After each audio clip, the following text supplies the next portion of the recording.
Hi guys, this is your girl Wakeji Kamore and welcome to Reflections by Wakeji Kamore. Thank you so much for listening. Good morning, happy Monday, happy new week, good afternoon, good evening, depending on the time that you get to listen to this. Do remember to share the audio or the podcast or the YouTube link, which now I'll be sending to you guys, to as many people as possible. As mentioned earlier, the book of Leviticus chapter 11 to 15 contains instructions on what God considered clean and unclean, holy and unholy, and how the Israelites are to move from being unclean to clean and from being unholy to holy. Today I'll be covering a summary of Leviticus chapter 15, which sets down laws given by God concerning impurities through bodily discharges. So let's get started. So chapter 15 of Leviticus begins by discussing bodily discharges and how to handle them. God said that a man with a running sore contaminates everything he sits or lies upon.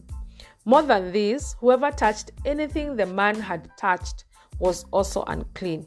The person had to wash both his clothes and his body and would become unclean until evening time.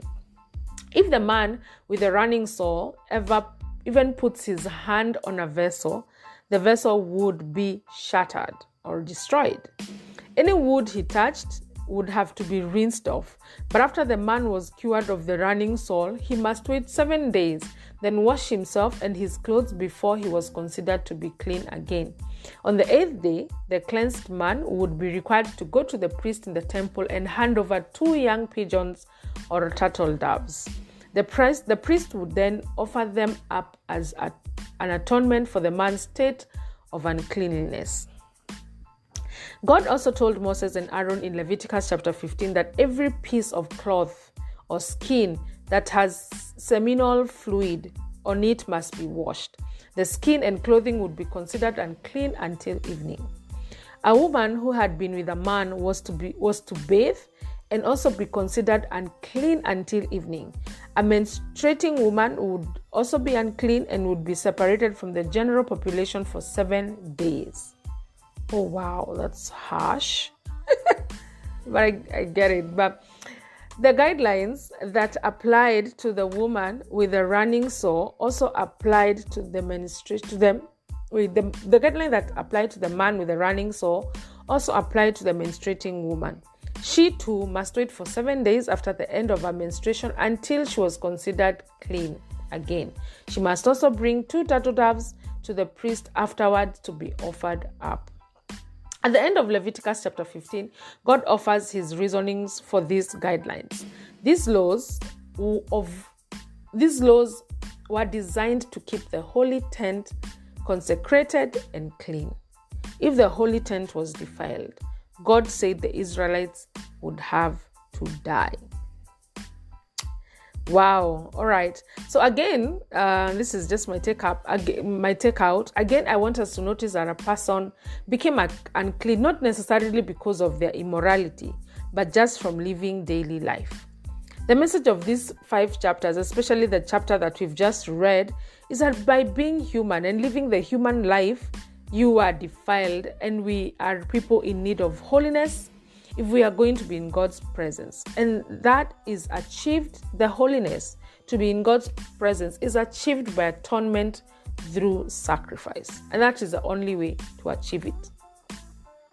And that does not change in the New Testament. We still need atonement through sacrifice to be able to come to the presence of God. But the laws are improved. It's almost like how you download an app on your phone and then it keeps updating itself to a newer and better version. So in the New Testament, in Hebrews chapter 9 verse 10, the Bible says, these gifts and sacrifices are only about food and drink and special washing.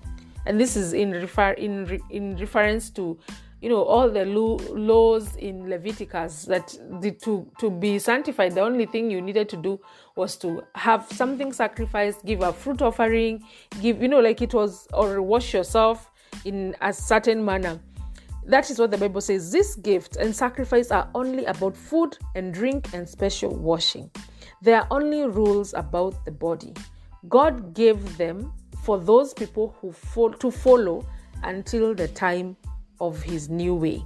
That the reason why God gave these laws was for the people who were in the Old Testament to follow them until the new way, until the new and improved version of the laws came.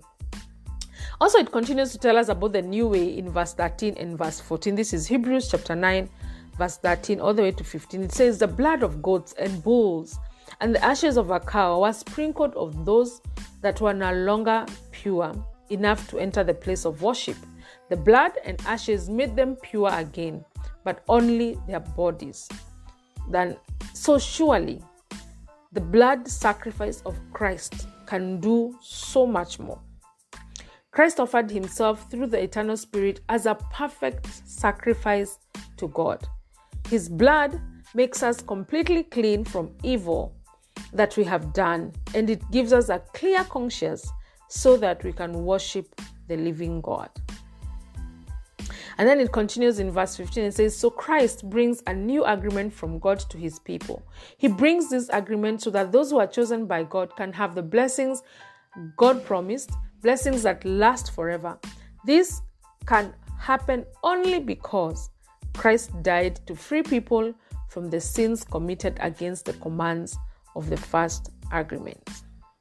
You see, the thing is, people, the instruction is to be holy because God is holy. And that is the basic instruction of the whole book of Leviticus, that God is holy. And for us to worship him, for us to be in his presence, we need to be holy.